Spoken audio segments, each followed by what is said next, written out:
नमस्कार, मैं डॉक्टर अजीत भारती आज फिर आपके लिए CBSE board NCERT class 10th Hindi course A Kshitij भाग 2 के पाठ 14 एक कहानी ये भी जिसकी लेखिका है मन्नू भंडारी। तो इस पाठ के आज हम आपके लिए प्रश्न अभ्यास अर्थात प्रश्नोत्तर लेकर आया हूं। तो चलो एक एक करके प्रश्न को पढ़ते और समझते हैं। तो प्रश्न नंबर पहला दिया कि लेखिका के व्यक्तित्व पर किन किन व्यक्तियों का किस रूप में प्रभाव पड़ा, यानी लेखिका के व्यक्तित्व पर। तो देखो व्यक्तित्व क्या होता है, व्यक्ति के व्यवहार को ही व्यक्तित्व कहते हैं। ठीक है, अब आता है उत्तर। तो उत्तर किस प्रकार से हम लिखेंगे, उत्तर आपका इस प्रकार से रहेगा। दिया लेखिका के जीवन पर दो लोगों का विशेष प्रभाव पड़ा। ठीक है, तो पहला पिता का प्रभाव। लेखिका के जीवन पर पिताजी का ऐसा प्रभाव पड़ा कि वे हीन भावना से ग्रसित हो गई। इसी के परिणाम स्वरूप उनमें आत्मविश्वास की कमी भी हो गई थी। पिता के द्वारा ही उनमें देश प्रेम की भावना का भी निर्माण हुआ था। तो देखो सबसे पहला प्रभाव लेखिका पर उसके पिताजी का पड़ा, है ना।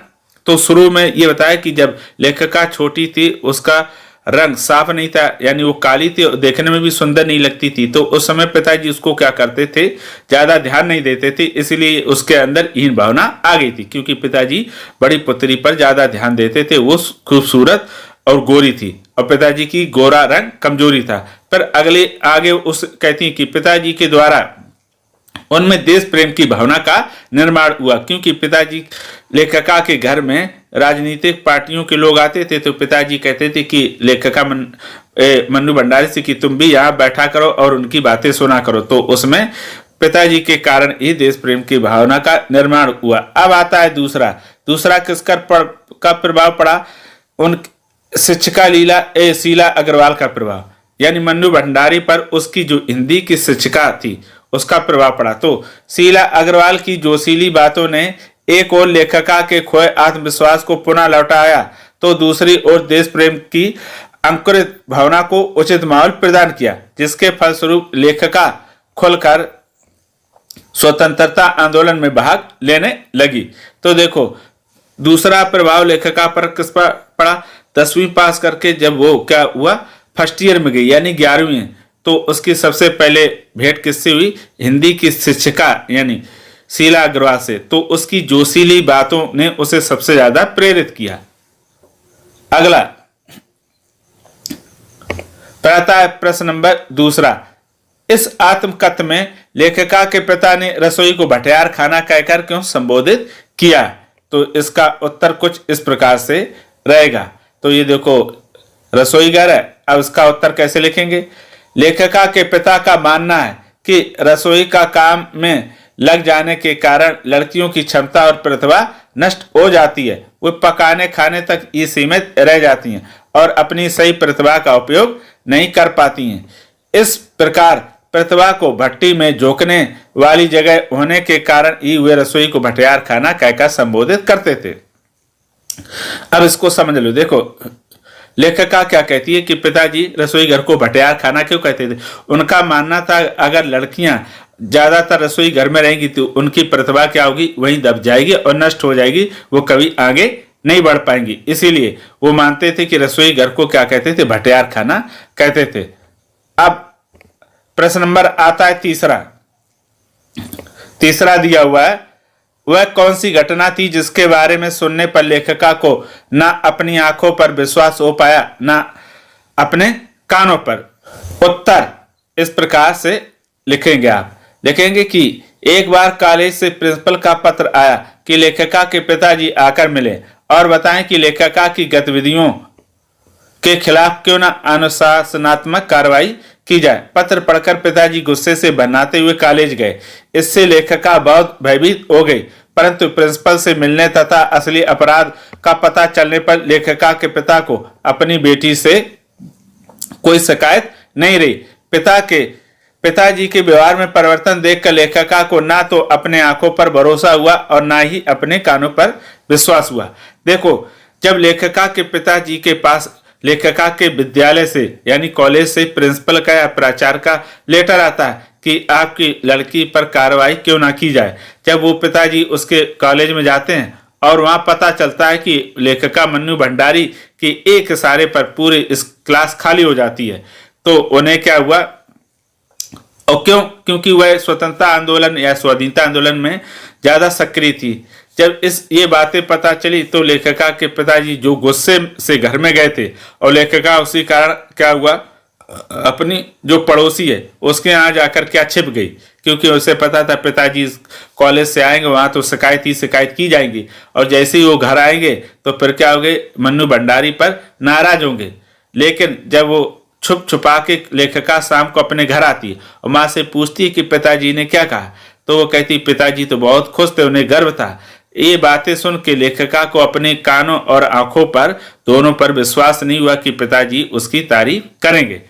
अब आता है अगला प्रश्न, प्रश्न नंबर आता है चौथा। तो चौथा इस प्रकार से दिया, लेखिका की अपने पिता से वैचारिक टकरार को अपने शब्दों में लिखिए। टकरार मतलब टक्कर।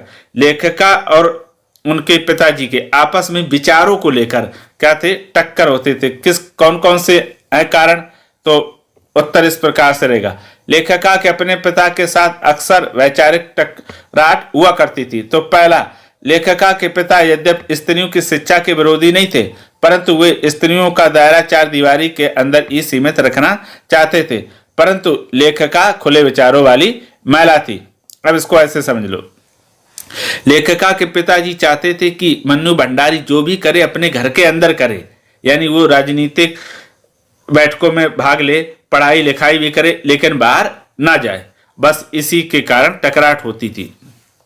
दूसरा, लेखिका के पिता लड़की की शादी जल्दी करने के पक्ष में थे। लेखिका जीवन की आकांक्षाओं को पूर्ण करना चाहती थी, पूर्ण करना यानी पूरा करना चाहती। लेखिका के पिताजी उसकी शादी जल्दी करना चाहते थे, लेकिन वो समय लेना चाहती थी, क्योंकि उसके कुछ सपने होंगे, उन्हें पूरा करने के बाद करना चाहती थी।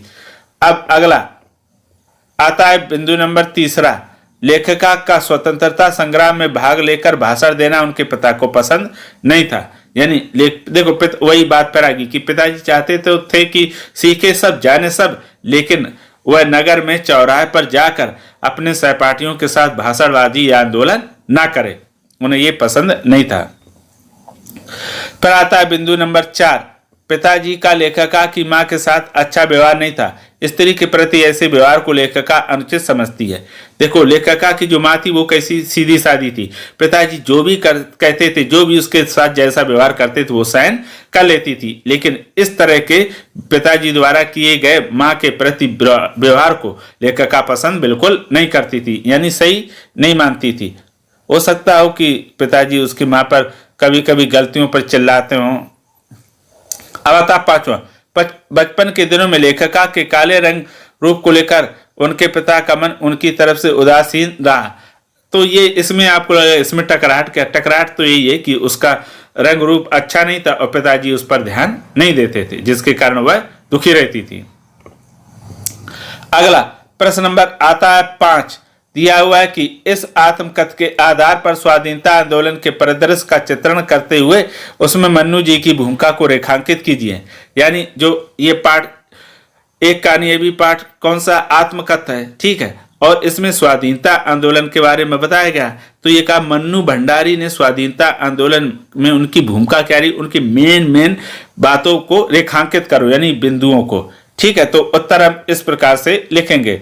तो ये रहा उत्तर। सन 1946-47 ईस्वी में समूचे देश में भारत छोड़ो आंदोलन पूरे उफान पर था। हर तरफ हड़तालें, प्रभात फेरियां, जुलूस और नारेबाजी हो रही थी। घर में पिता और उनके साथियों के साथ होने वाली गोष्ठियों और गतिविधियों ने लेखिका को भी जागरूक कर दिया था। प्राध्यापिका शीला अग्रवाल ने लेखिका को स्वतंत्रता आंदोलन में सक्रिय रूप से जोड़ दिया था। जब देश में नियम कानून और मर्यादाएं टूटने लगी, तब पिताजी की नाराजगी के बाद भी वे पूरे उत्साह के साथ आंदोलन में कूद पड़ी। कौन, लेखिका।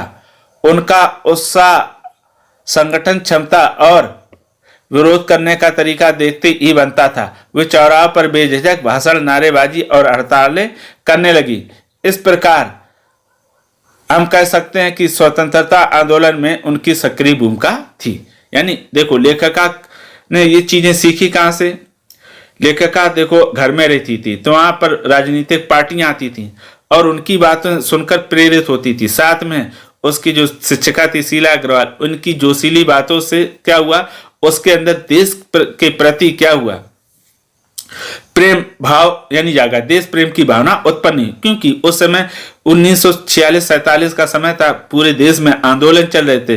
तो लेखिका भी इन आंदोलनों को देखकर और यहाँ से प्रेरणा, घर और स्कूल से प्रेरणा पाकर वो भी क्या हो गई, आंदोलन में कूद गई और अपने साथियों को लेकर नगर के चौराहों पर भाषणबाजी और नारेबाजी करने लगी। अब आता है फिर अगला प्रश्न, रचना और अभिव्यक्ति। ठीक है, तो इसमें है प्रश्न नंबर 6। लेखिका ने बचपन में अपने भाइयों के साथ गिल्ली डंडा तथा पतंग उड़ाने जैसे खेल भी खेले, किंतु लड़की होने के कारण उनका दायरा घर की चार दीवारी तक सीमित था। क्या आज भी लड़कियों के लिए स्थितियां ऐसी ही हैं या बदल गई हैं? अपने परिवेश के आधार पर लिखिए। देखो प्रश्न में ये कहा गया है, क्या कहा गया, एक बार हम फिर से बता देते हैं, इसको थोड़ा नीचे करते हैं कि लेखिका बचपन में अपने भाइयों के साथ गुल्ली डंडा और पतंगबाजी करती थी, लेकिन ये सब चीजें उसके लिए कहाँ तक थी, चार दीवारी तक, यानी घर तक ही सीमित थी। तो इसमें यह पूछा गया कि आज भी स्थितियां ऐसी हैं या बदल गई हैं? आप जिस परिवेश में या जहां भी रहते हो, आप लड़कियों के साथ किस तरह का व्यवहार होता है उसके बारे में आप उत्तर लिखोगे। तो उत्तर आपका इस प्रकार से रहेगा। अपने समय में लेखिका को खेलने तथा पढ़ने की आजादी तो थी, लेकिन अपने पिता द्वारा निर्धारित गांव या घर तक ही सीमित था। परंतु आज स्थितियां बदल गई हैं। आज लड़कियां एक शहर से दूसरे शहर शिक्षा ग्रहण करने तथा खेलने जाती हैं। ऐसा केवल भारत तक ही सीमित नहीं, बल्कि आज भारतीय महिलाएं विदेशों तक, अंतरिक्ष तक जाकर दुनिया में अपने देश का नाम रोशन कर रही हैं। परंतु इसके साथ दूसरा पहलू यह भी है कि आज भी हमारे देश में कुछ लोग स्त्री स्वतंत्रता के पक्षधर नहीं है, यानी उसके ये नहीं चाहते कि महिला क्या रहे से स्वतंत्र रहे। अब इसको हम क्या है उत्तर समझ लेते हैं। देखो इसमें यह कहा गया कि जो लेखिका थी वो अपने भाइयों के साथ क्या करती थी, गुल्ली डंडा खेलती थी, यानी गिल्ली डंडा पतंगबाजी करती थी, और लेकिन उसके पिताजी चाहते थे कि ये खेल सिर्फ घर तक ही खेले। तो ये कहा गया कि आज भी ऐसी स्थितियां हैं जैसी लेखिका के साथ थी, नहीं, अब परिस्थितियां बदल गई, समय बदल गया। अब जो लड़कियां होती हैं वो घर से बाहर दूसरे शहरों में भी शिक्षा ग्रहण करने जाती हैं, यहाँ तक कि विदेशों में जाती हैं, और वह बड़े बड़े ऊंचे पदों पर क्या कर रही, काम कर रही हैं, यहाँ तक कि वो वैज्ञानिक, डॉक्टर वगैरह भी बन रही हैं। लेकिन कुछ ऐसे तकियानुसी लोग हैं जो आज भी स्त्री स्वाधीनता या स्त्री स्वतंत्रता के पक्षधर नहीं है, यानी वो उसे ठीक नहीं मानते हैं। फिर आता है प्रश्न नंबर 7। तो प्रश्न नंबर 7 में दिया है कि मनुष्य के जीवन में आस पड़ोस का बहुत महत्व होता है, परंतु महानगरों में रहने वाले लोग प्राय पड़ोस कल्चर से वंचित रह जाते हैं। इस बारे में अपने विचार लिखिए। तो इसका उत्तर देखो, पहले प्रश्न ही समझ लीजिए। कहा गया कि मनुष्य के जीवन में पड़ोसियों का बहुत महत्व होता है, परंतु नगर में रहने वाले इस यानी पड़ोसी कल्चर से वंचित हैं। इसके बारे में उत्तर लिखना है। तो उत्तर आप इस प्रकार से लिखेंगे, ये जैसे हेडिंग आपने ये उत्तर लिख दिया। आज मनुष्य के संबंधों का क्षेत्र सीमित होता जा रहा है, मनुष्य आत्म केंद्रित होता जा रहा है, उसे अपने सगे संबंधियों तक के बारे में अधिक जानकारी नहीं होती है। यही कारण है कि आज के समाज में पड़ोस कल्चर लगभग क्या हो गया, लुप्त होता जा रहा है। लोगों के पास समय का अभाव होता जा रहा है। मनुष्य के पास इतना समय नहीं है कि वो अपने पड़ोसियों से मिलकर उनसे बातचीत करें। तो देखो ये कहा गया कि आज के समय, ये कहा मनुष्य के लिए पड़ोसियों का बहुत ही महत्व होता है, परंतु नगर में पड़ोस कल्चर क्या हो गया, समाप्त या विलुप्त हो गया। क्यों? देखो जहाँ ग्राम में या गांव में अभी भी एक पड़ोसी दूसरे पड़ोसी की हमेशा मदद करता है, सारे सुख दुख में एक दूसरे के साथ रहते हैं, लेकिन वही नगरों में ऐसा नहीं है। एक पड़ोसी दूसरे पड़ोसी को आज की स्थिति में नीचा दिखाने की कोशिश करता है, उससे प्रतिस्पर्धा करता है, उससे बात भी ठीक से नहीं करता है, ना उसके सुख दुख से एक दूसरे को मतलब होता है। इसी नगरों में, फ्लैटों में खासकर क्या हो गया है, ये पड़ोस कल्चर समाप्त हो गया है। अब आता है अगला आपका भाषा अध्ययन। तो भाषा अध्ययन में इस आत्मकथन में मुहावरों का प्रयोग करके लेखिका ने रचना को रोचक बनाया। रेखांकित मुहावरों को ध्यान में रखकर कुछ और वाक्य बनाइए। यानी इस जो पाठ में कुछ लेखिका ने क्या किया है, मुहावरों का प्रयोग किया है। अब यहाँ पर कुछ मुहावरे हैं, उनको वाक्य में प्रयोग करना। तो पहला जैसे दिया है, इस बीच पिताजी के एक निहायत दकियानुसी मित्र ने घर आकर अच्छी तरह पिताजी की लू उतारी। तो ये देखो जो पाठ का वाक्य है और उसमें ये आया लू उतारी मुहावरा। ठीक है, लेखिका ने इसका प्रयोग किया। अब कहा कि आप भी प्रयोग करो। तो कैसे करेंगे, हम लिखेंगे उत्तर, तो ये लिख दिया उत्तर और हेडिंग डाल देंगे लू उतारी काले पेन से, फिर नीले पेन से लिखेंगे होमवर्क ना करने से शिक्षक ने अच्छी तरह छात्र की लू उतारी। पर अगला प्रश्न आता है दूसरा, खा वे तो आग लगाकर चले गए और पिताजी सारे दिन भभकते रहे। तो इसका उत्तर हम कैसे लिखेंगे, उत्तर लिखेंगे, हेडिंग डालेंगे आग लगाना। कुछ मित्र ऐसे भी होते हैं जो घर में आग लगाने का काम करते हैं। अब आता है फिर उसके बाद अगला प्रश्न, गा बस अब यही रह गया है कि लोग घर आकर थू थू करके चले जाएं। तो इसमें थू थू करना ये क्या होगा, हेडिंग होगा, काले पेन से लिखेंगे और नीले पेन से लिखेंगे तुम्हारे इस तरह से जोर जोर से चिल्लाने से पड़ोसी थू थू करेंगे। अब आता है अगला, घा पत्र पढ़ते ही पिताजी आग बबूला हो गए। तो उत्तर लिखेंगे आग बबूला, ये हेडिंग डालेंगे, लिखेंगे मेरे स्कूल नहीं जाने से पिताजी आग बबूला हो गए। तो ये क्या हो गए, एक पाठ एक कहानी ये भी जिसकी लेखिका है मन्नू भंडारी। तो ये पाठ हो गया आपका समाप्त। अगर उसके पश्चात भी इस पाठ से संबंधित किसी प्रकार का कोई प्रश्न हो तो कमेंट करके हमें अवश्य बताइएगा। और इस पाठ की समरी, एमसीक्यूज और प्रीवियस पेपर जैसे जैसे अपलोड होते जाएंगे उसके हम लिंक आपको इसके डिस्क्रिप्शन बॉक्स में दे देंगे, जहां जाकर आप सारी चीजों को पढ़ समझ और सुन सकते हैं। और किसी प्रकार का डाउट रहे तो कमेंट करके हमें बताइएगा। तो फिर ये हो गया आपके सामने मैंने प्रयास किया समझाने का पाठ। तो आज के लिए इतना ही। अब हम फिर मिलेंगे किसी नए विषय के साथ, तब तक के लिए धन्यवाद।